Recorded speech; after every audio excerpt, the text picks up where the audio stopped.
This is the Executive Profile, exclusively on CBT News. In 1962, Rita Case opened his first dealership, laying the foundation for what would become a monumental legacy in the auto industry. Over the years, Rick, alongside his wife Rita, expanded their reach, representing iconic brands such as Honda, Hyundai, Acura, VW, and more. They achieved numerous milestones along the way. After Rick's passing in 2020 following a short battle with cancer, Rita took the reins of the organization, steering it with the same dedication and vision across South Florida and Atlanta, Georgia. Beyond their business achievements, the Cases have made a significant impact in their communities that they do business in, raising over $100 million for various causes. This month, Rita was named the 2024 Time Dealer of the Year at the NADA show in Las Vegas. On this edition of the Executive Profile, I had the pleasure of spending some time with Rita at Rita Case Honda in Davie, Florida. Check it out.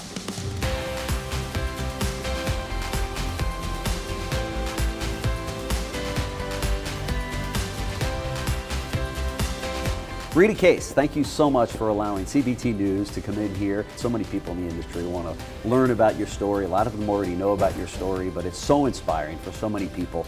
And of course, you know, we would be remiss if we didn't mention the fact that Rick passed away a few years ago. So we want to know where the company stands today and what your vision is for the future. So thank you so much for joining us. Well, listen, thank you very much for having me. Sure. I'm excited to have the opportunity to tell my story to such an huge audience. Yeah. But yeah, it's been, Rick passed away just over 3 years ago. Okay. Rick and I met back in the 70s. Mm-hmm. I was a car dealer and he was a car dealer. And so I always had the car dealership in my blood. Sure. I was very passionate about the industry, the retail side of the industry. And so we're just a great partnership. Yeah. So when he passed away, it wasn't really a traumatic part of our operations or our business. We Okay. continued to run exactly how we had before. I was always the COO, he was the CEO, Right. and the group and the manufacturers and our associates, the public, the community, all recognized us as being a team. Right. Of course, it was a huge, huge loss Yeah, of for course, our of family, course. for our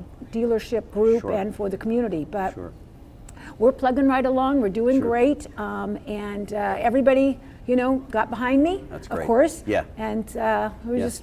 we're still holding our records and Sure. keeping ourselves number one, exactly where I promised Rick we would be. Fantastic. So for those of you that are out there that are thinking, well, now that Rick's gone, maybe Rita's going to sell the whole operation, but couldn't be further from the truth. Could right? not be. Yeah, I know one of yeah. the commitments that I made to him, I didn't even need to make it because it was pretty much expected, Sure. but that Rita Case Automotive and the name Rita Case would be synonymous with being a very volume dealer, Okay. would be synonymous with community support, Sure. and that we would continue to lead the way with creative marketing and initiatives that, he was one of a kind. He came was. up with some marketing ideas, like he's the one that wrote the 10-year, 100,000-mile warranty Sure. that saved a Hyundai back in 1996. That's right. So, That's right. yep, the A lot of business people is don't not for realize that, sale. but he is the one behind that, and that really did save Hyundai. Well, we went to Hyundai at National and made the proposal Sure. on their 10th anniversary, and we called it the Big 10 campaign. Actually, it's in our book, Our Customers, Our Okay. Friends. Yep. The original proposal to National. We said, you're going to save this brand, so Yeah. let's celebrate your 10th anniversary with a Big 10 campaign. Yes, perfect. Part of it was, $100 down, 10-minute approval. Everything had 10, 10, 10. Sure. So then when we said 10-year, 100,000-mile warranty, back then 24/24 was the That's right, standard. kind of the norm, yeah. They're like, oh no, we can't do that. How much is that going to cost? And we weren't able to sell them. Yeah. So Rick came back and got the local South Florida dealers Right. to do it together. We got an insurance company to help Okay. us and Sure. write a policy. And Sure. we proved that we can go from selling 30 cars a month back up to selling 250 cars a month.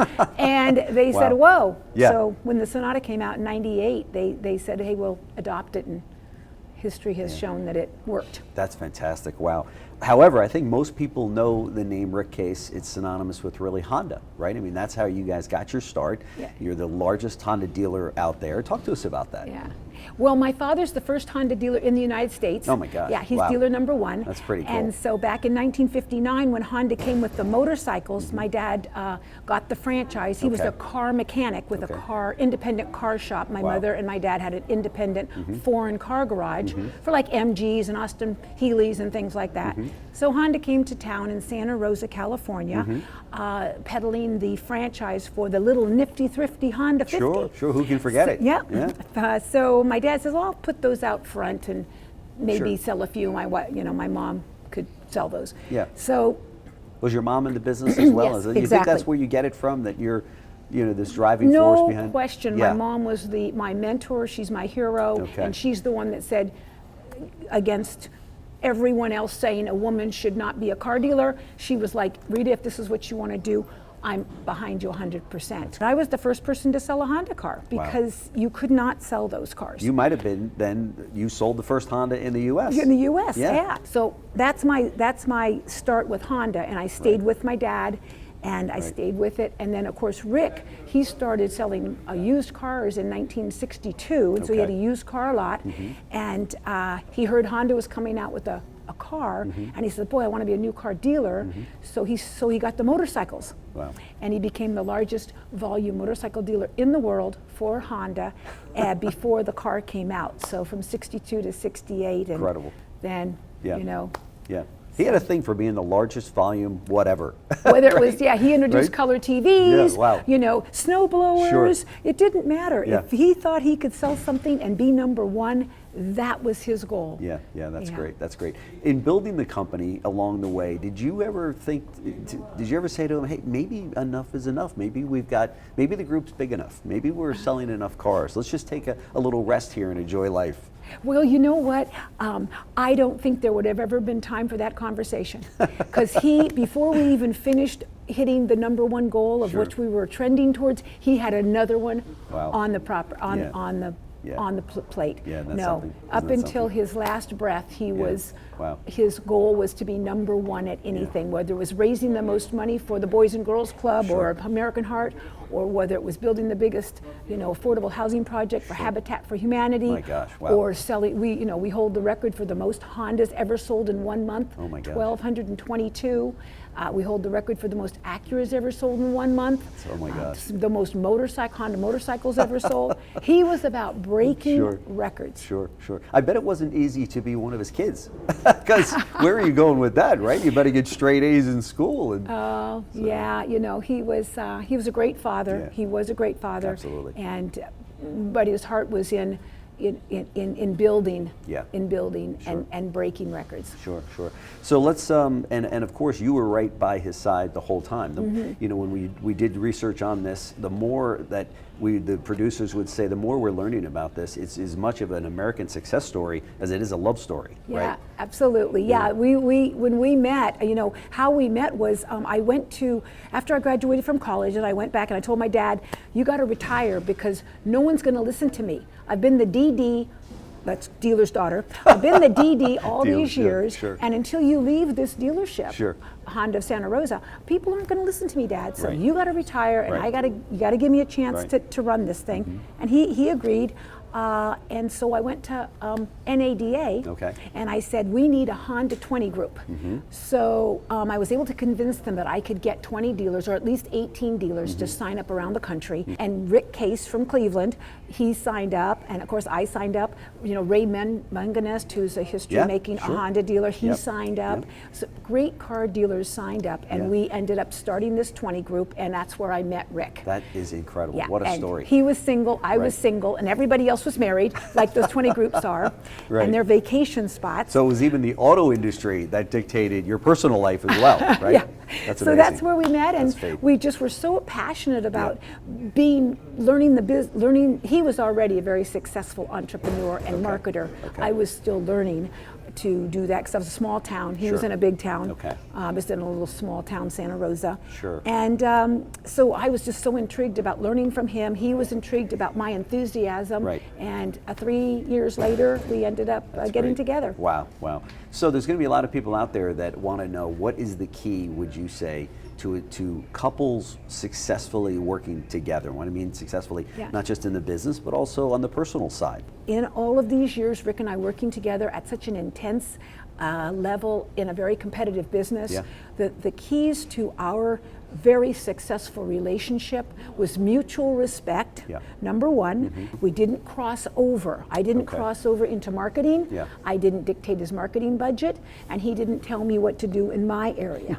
So I'd say mutual respect is number one. I'd say compromise, super important, compromise.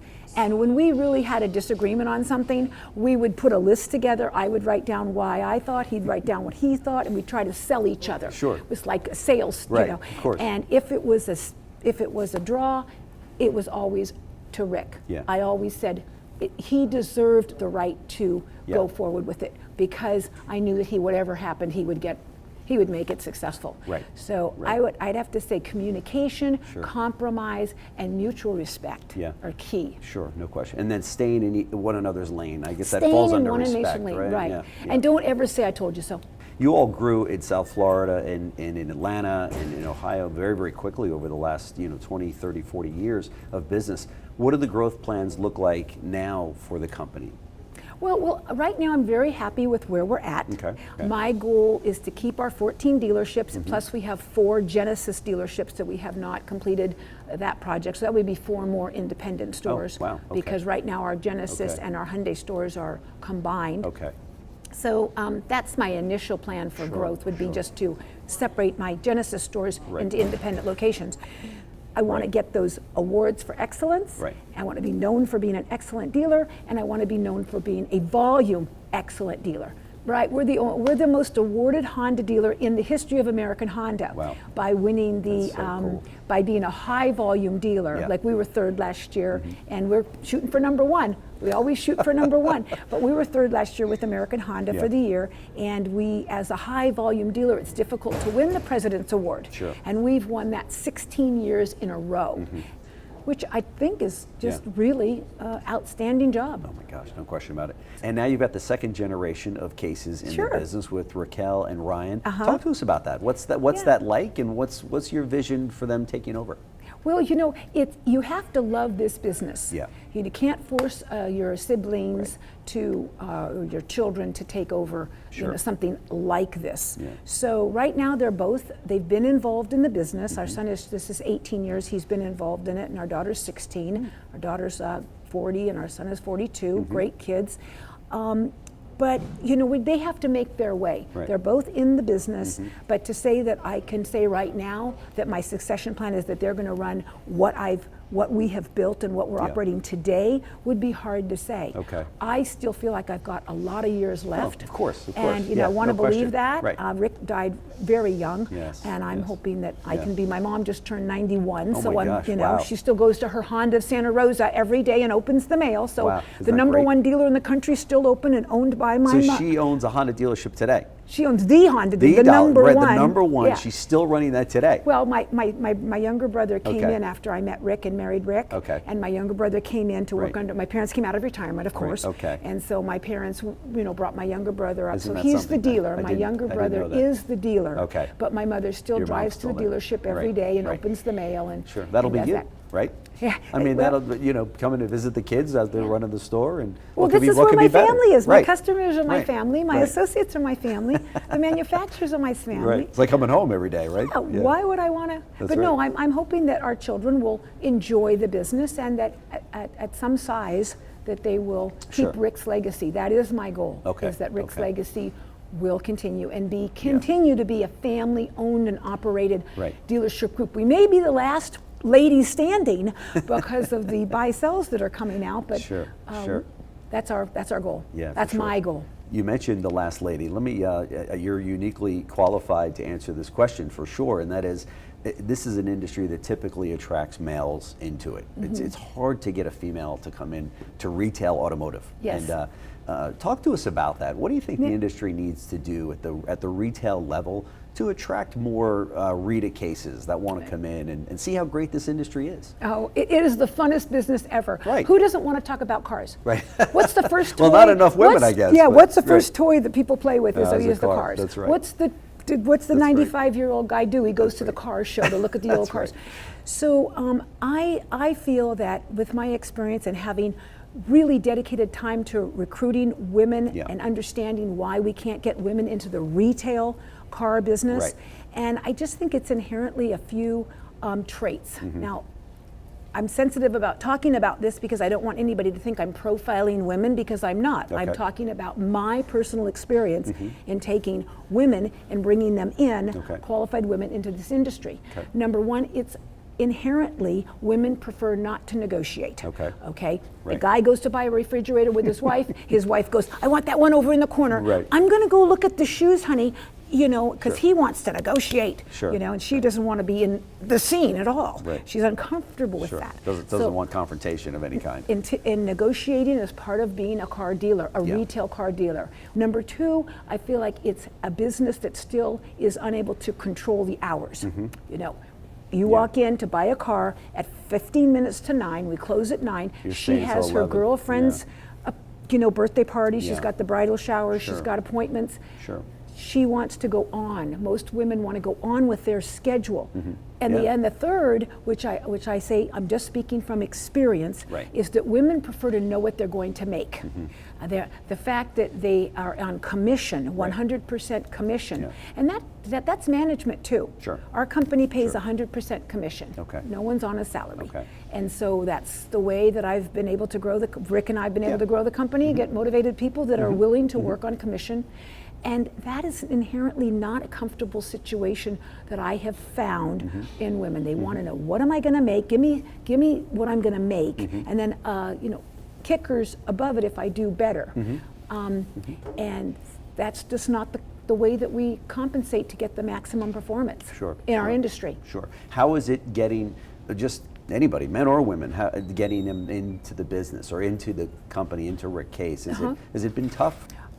I feel that our organization has a waiting list for people to want to come to work with Rita Case. And I believe that because we have a culture that instills community service.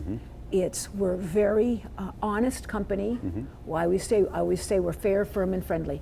We're fair, we're firm, but we're friendly with everyone. That's how we operate with our associates. All of our associates are very well recognized, compensated, trained, shown a career path. You come into our company, you get a career path. We have tremendous longevity in our company that promotes people to stay longer because their counterpart, they see what's happened to their co-associate. Right. In a couple of months, we're going to be, I don't want to say celebrating, but it'll be 4 years since COVID hit. Talk to us about some of the lessons learned coming out of COVID, where basically things were shut down. I know here in Florida, some of it was, some of it wasn't.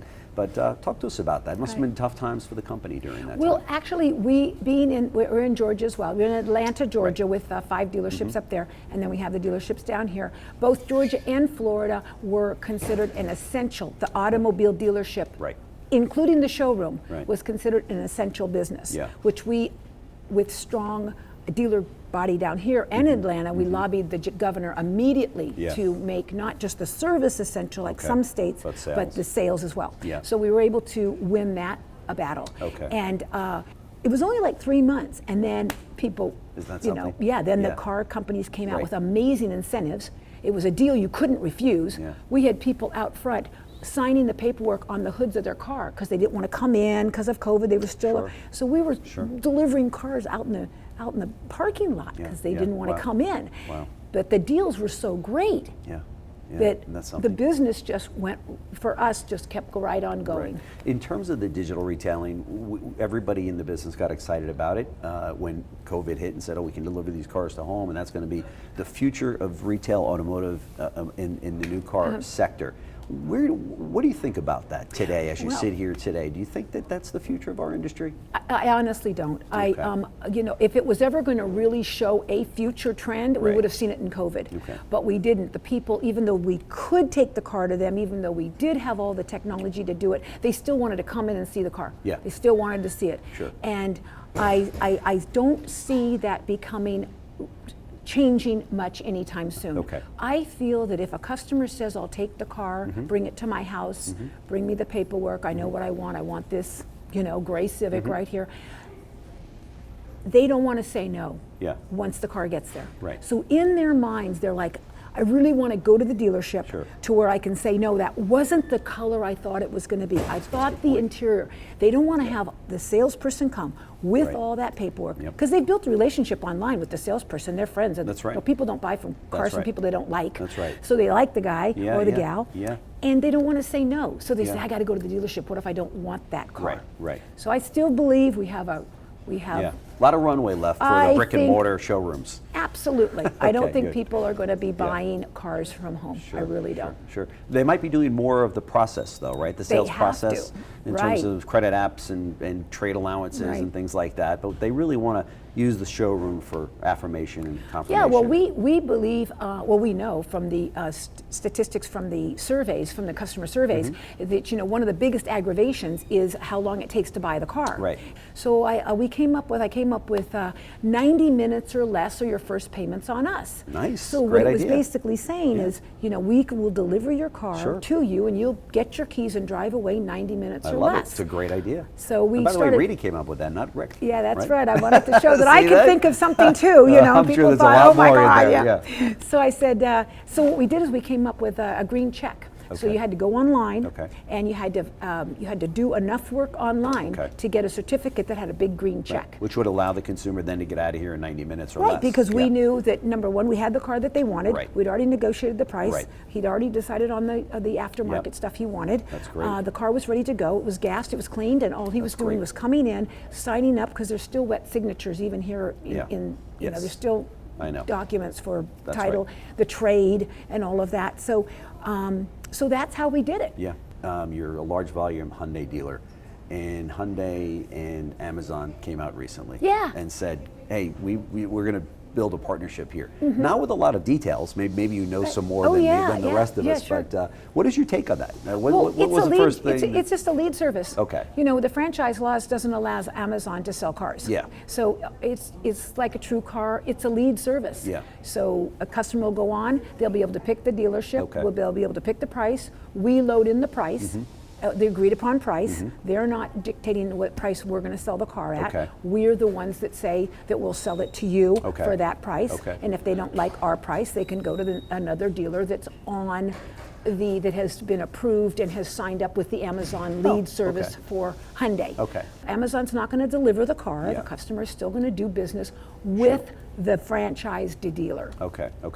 The industry is obviously going through a tremendous upheaval right now with EVs. You know, it started out, everybody was so excited about EVs, but the EVs seem to be the ones that are gaining age on dealers' lots, and dealers that I've talked to around the country have said, we maybe need to pump the brakes on this. What is your take on the EV situation? Well, first of all, remember, I'm in Atlanta and I'm in Florida, which driving is the only, you've got to drive distances. Yes, and it's going to take you a while. It's going to take you a while. That's right. So I, from the very beginning, have felt that there's so much else that has to be done to change in order for EVs to take hold. And what we're seeing is the administration forcing the manufacturers into making significant investments and research into models and research and development and plants and everything to try to chase an administration's requirements. And I just think that it's now come to head. Our oldest units in stock, day supply, our oldest aged units, and the turn downs of which we try never to turn down a car for any of our manufacturers. Are the EVs.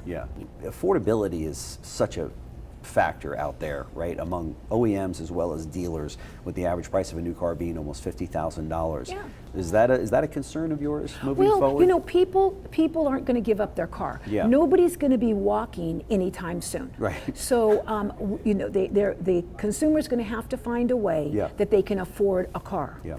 And is another reason why I want EVs to slow down, because the manufacturers are putting costs into the ICE cars Yeah. in order to cover their expansion in the EV requirements. Sure. So I believe that, well, no, I don't believe that there's going to be any problem selling cars. Okay. I believe 2024 is going to be a great year. Okay. I'd like to believe that we're going to get up to 16.5 this year. And Some of people the- are going to buy cars. Yeah, I mean, they need yeah. cars.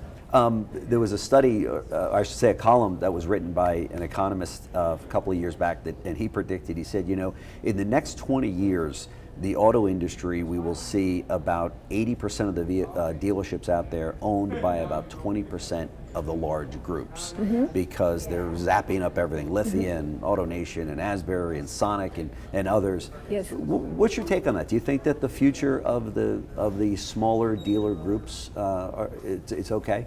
Well, I'm not sure about the 80%. I can't speak to that, but the concept that you're mentioning, I do agree with. I think there's going to be less dealers because as the cars can now be driven for so much longer before oil changes and services, the connectivity, that they can fix them from remote, you know, like you can your computer when you call in for helpline.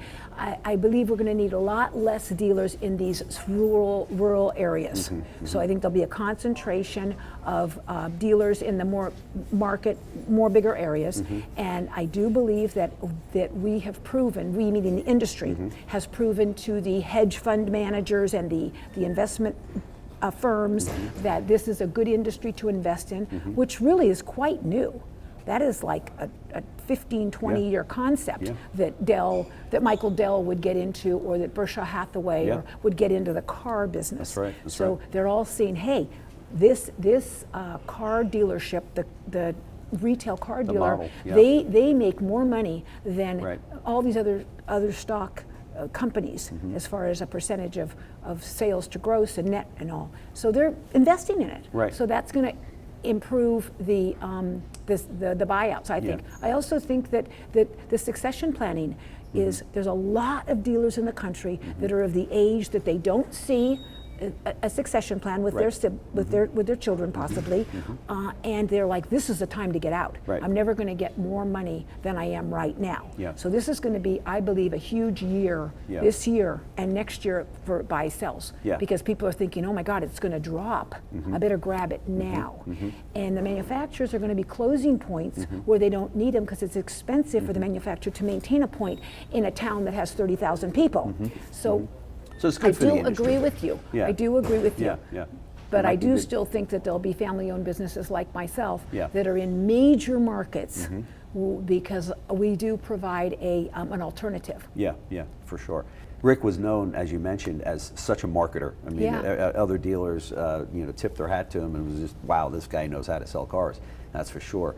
In the marketing, where does that stand today? What kinds of things are you doing to do marketing? You're doing obviously digital marketing and things like that, maybe some social marketing, but what does the marketing plan look like for Rita Case? Well, you know, we learned a lot from Rick. I was mentored by him. We were married over 40 years. So, I mean, I got a lot of information and learned a lot from him about marketing. So we're keeping those trends because people still buy cars the same way. Payment, money down, you know, availability, that is not going to change. It's been the same for years. So payment buyer. But the way that we're marketing today, and I always want to come up with a different tag, like I did with the 90-minute guarantee, and we've got the car wash for life, and we've got the Rita Case rewards card, and talk to me about the Rita Case rewards card, because when we pulled in here to set up for today's shot at your Honda store, you've got gas pumps out there.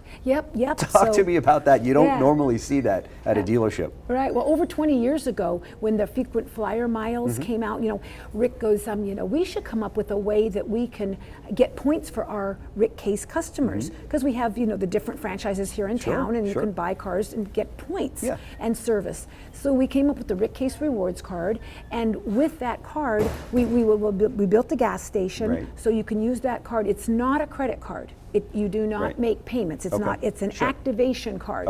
So it activates the gas pump, and you can buy gas at cost with a Rick Case Rewards card. So that brings that consumer back to your store to be buying gas. I mean, what could be better than that, right? Right. I mean, we offer the gas as an amenity for being a Rick Case customer, as we do our free car wash for life, which you probably had to go through the car wash line. Even though it's a little bit rainy today, people are still washing their car. That's right. So that's an activation card for our car wash. We have car washes at our dealerships that are free for our customers. And then you get points, and you can use those points for service discounts, car discounts. Yeah. We hear so much about first-party data, and that's really at the core of that, to bring the customer back in, right? Well, you know, we've always had that philosophy. This dealership here that we're in today is the largest voting precinct in Broward County. No kidding. We have 2 precincts. Wow. So we have over 4,800 registered voters that vote come here at the to dealership? This showroom for every single vote, for every single voting time. Oh my gosh. Rick said, we got to get people to our store. So just kind of closing out here, I've only a couple more questions, Sure. and then I'll let you go. And I appreciate all the time you've given us. It's been fantastic. With Rick looking down, what would his take be on your running the stores over the last 3 years? He would be saying, honey, you're fulfilling your promise to me. You know, because when he was passing away, the day he was passing away, I was like, hey, listen, honey, I said, you know, I'm going to break your records. I'm going to break your records, because, you know, we always records. And he says, well, if anybody can, you can. And I promised him I'd keep him #1 at the top, and all of our franchises are right up there at the top 5. And I said, I will make sure that your name is synonymous with community you know, support, and that we will be a founding father of Broward County. Even though we weren't here when Broward opened, I want to be remembered in the next 100 years from now. They'll say, hey, that Rick Case man, he was a founding father, that Rick Case operation, for all that we're doing for community support and community service. So he would be very proud that I haven't gone off of our goal of treating every customer as we would our best friend, and keeping our culture and longevity of our company. That's great. Talk to us about the charitable giving. I mean, you guys started early on with the bikes for kids and just so many things. But touch on that. Why was that such an important part of the whole operation moving forward? Well, it's just who we were. It's who we are. You know, we had the largest bicycle stores in the United States, in Ohio. We got the bikes for kids going because these kids would come in and they go, oh, I wish I could have a bicycle. And we're like, why don't we just ask the community to bring in bicycles they no longer need, that their kids have outgrown, they've outgrown, that are in the corner of the garage, and we will match them up with a child that couldn't afford or have a bicycle. Anything that has to do with education is also one of our visions. So if it's you know, scholarships, I'm Horatio Alger honoree, so I'm a member of Horatio Alger, which is a scholarship program. We have the Boys and Girls Club. Our goal at the Boys and Girls Clubs is to get the child to the next grade on time. That's the key. Get from 5th grade to 6th grade, from 4th grade to you know, the next grade. Anything that we can do to help our residents have a better community, a safe place to live, a great lifestyle, and that's what's important to us. It's synonymous. They're our customers. That's right. Why wouldn't we want to give back to those that have made us successful? That's right. So there's probably going to be a few dealers that want to know, what does Rita Case do in her for fun? What does she do in her spare time? She's always at the store. I know this is your passion. There's some fun facts that I'll share if you don't about you that most people don't know. But tell us, what is your passion outside of the auto industry? I'll tell you my real passion, and has been since I was 16 years old, because my parents were hobbyist pilots. That's what I was going to mention. Yeah, my dad was a hobbyist pilot with World War II planes. You know, he was like, instead of collecting cars, he liked the old World War planes. So you like to fly in jets right now, right? Yeah, I do. I got my license. Not drive. Right, exactly. That's why I'm glad you fly these planes. Yes. So I've been a pilot since I was 16, And I got the first Honda Jet in the United States. I had the course. first order. I had the first order, so I've been flying a Honda Jet, and now I'm flying a Phenom 300E, Wow. which I have for the last 2 years. That's amazing. So I love Yeah. the fact that we're in Atlanta because Yeah. I can take my team there. Yep. So That's that's my fantastic. favorite hobby besides all the work I do for the community, which I love and warms my heart. Sure. And running this business. That's right. That's right. Because I really appreciate my associates and they Yep. appreciate me. That's a secret weapon. I'm involved in my company. Through all the departments, they Sure. all know me. So my third hobby would be flying my jet Yeah, that's fantastic. and looking for places to go. That's right. That's right. The very happy Rita Case. And Yes, very I am. Passionate. I'm very happy, Very passionate, and It's I just- really yep. appreciate you taking the time to Absolutely. allow me the Well, opportunity to share we my are- story. We are honored to be here. So Thank you you. so much for all It's the my time. Really pleasure. appreciate it. Yep. Thank you. Thanks.